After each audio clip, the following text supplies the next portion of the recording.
Hi, I'm Ken Okel. Welcome to Planning Your Virtual Meeting. As a professional speaker, I go to a lot of meetings. In the past, most of them have been in person. Now, as COVID-19 has affected the entire world, I have shifted more to being a virtual presenter. I've learned a lot about virtual meetings and some of the challenges that organizers may face when putting one together. So I thought I would share with you some best practices, and I wanted to give you some tips that you can use right away. The first one, and this really applies for any kind of meeting, you got to have some sort of goal or objective, that good idea, the reason why you are meeting. Let me go over a few examples of this. Sometimes a meeting is being held to convey specific information. How to. We need you to implement these new safety processes with our organization. You're going over very specific information. There might be a meeting that is more about encouragement. Hey, let's turn things around in the fourth quarter. Here are some strategies that we can use. That's specific motivation toward a goal. And another type of meeting, this is with associations or companies, it's more of a congratulations. Hey, we've been doing a great job. Let's get together. Let's network. Let's learn best practices and celebrate one another. It's a little more like a party, but there is some structure to it. Have in mind ahead of time what is the goal and objective of this session, because it may influence some of your choices down the road. Let's talk about format some. Here you can see a record, vinyl. Now, while vinyl is coming back a little bit, not everyone listens to music on records anymore. The format does not fit a lot of people. Same thing can go for your meeting.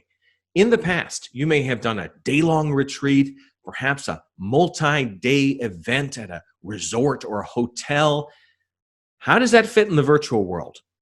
Is your audience, your attendees, able to sit in front of a computer for 8 hours in a day, several days in a row? That might be more of a time commitment than they can do. I found often with the virtual world, you want to make things a little shorter and make sure there are lots of breaks. So perhaps you change your format of the meeting, the way you're delivering the information. Instead of an 8-hour meeting, perhaps you shake things up a little bit. Maybe it is 2 hours that is delivered over 4 days. You change the way you chunk it up. Perhaps a multi-day meeting becomes a multi-week thing where there are hour-long or 90-minute presentations over 6 to 8 weeks. You adjust the material to fit people's preferences in the online world. They're not exactly the same as an in-person gathering. One of the biggest questions I get, how do you choose your platform? The process by which you'll be doing the virtual meeting. You got to pick one relatively early. Usually there's a couple options you have. Internally, do you have a system that you've bought that you use? Great. If you're comfortable with that, if that fits your security requirements, go with that. You may also want to see, does the presenter have his or her own system? Very often, presenters have one that they like, but they are able to adjust to yours as well. Once you've learned one virtual meeting system, you can pretty much pick up another one, or you can just go to YouTube, Google it, go to a frequently asked questions page. You can become an expert on a system relatively soon. Decide early on whether you want the speaker to control everything or whether you want to take control of it, which can be good if you have multiple speakers who are presenting. Also, sometimes people like to get a third party to run all these things. So you're basically telling someone else, hey, you sweat the details, we'll organize the content, bring the attendees.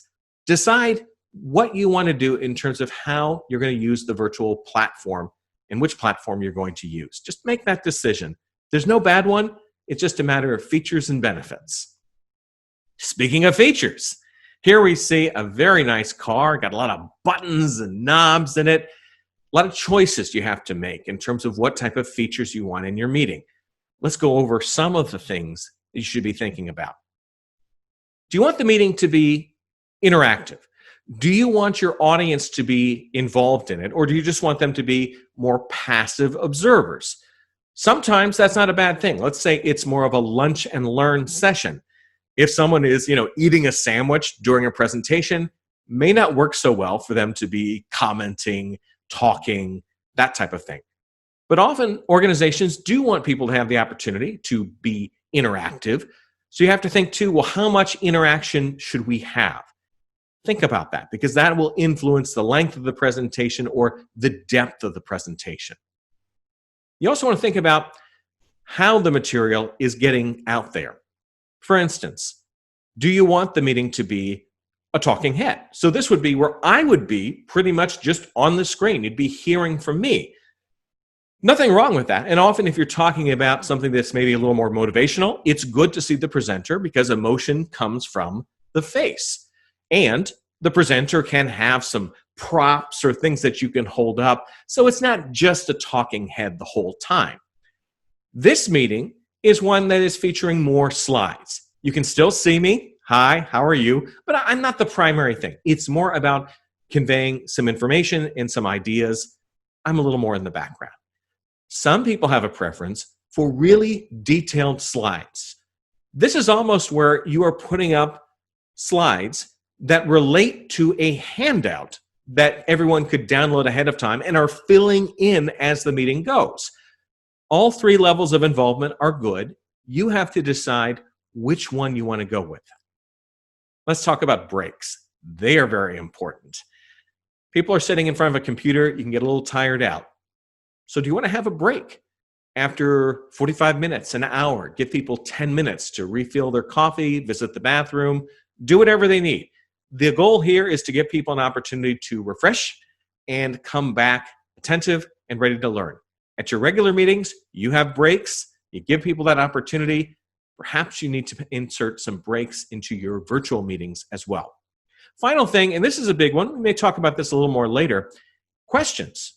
Are you going to have questions involved in this session? Is it just going to be the speaker presenting, no interruptions, no questions? Or do you want to have opportunities for people to offer feedback, share their ideas, ask a question? Think about how you want to do this. Do you want to have periodic question breaks? So someone would talk for maybe 10, 15 minutes and then say, are there specific questions related to this material I've just discussed? And people can have a few minutes to ask questions. Or do you want to have all the questions saved toward the end? Decisions you have to think about. People often in virtual sessions want to be able to interact much as they would in in-person meetings. So keep that in mind. You want to have your eye on results.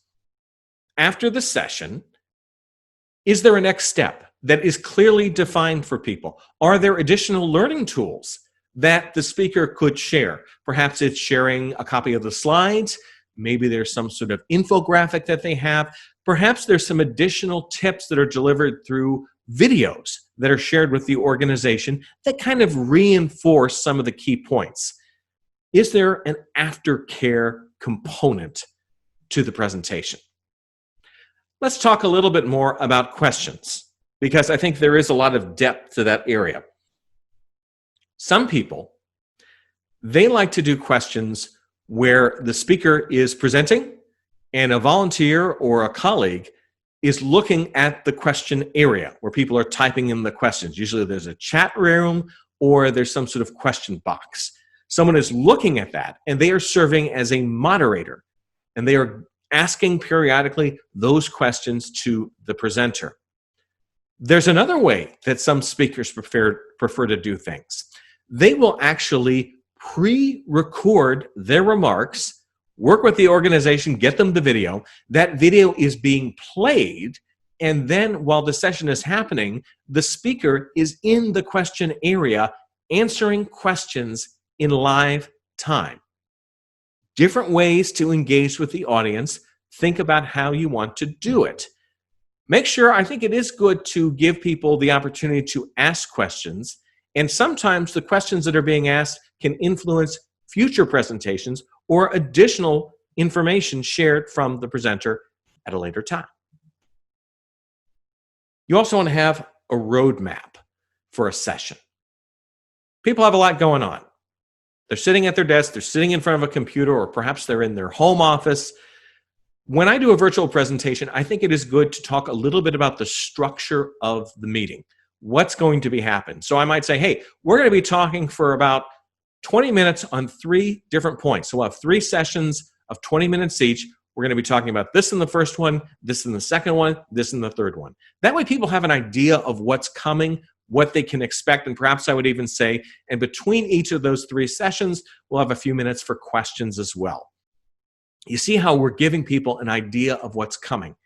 I also think it can be good to have periodic recaps of key points. This is especially important in the virtual world.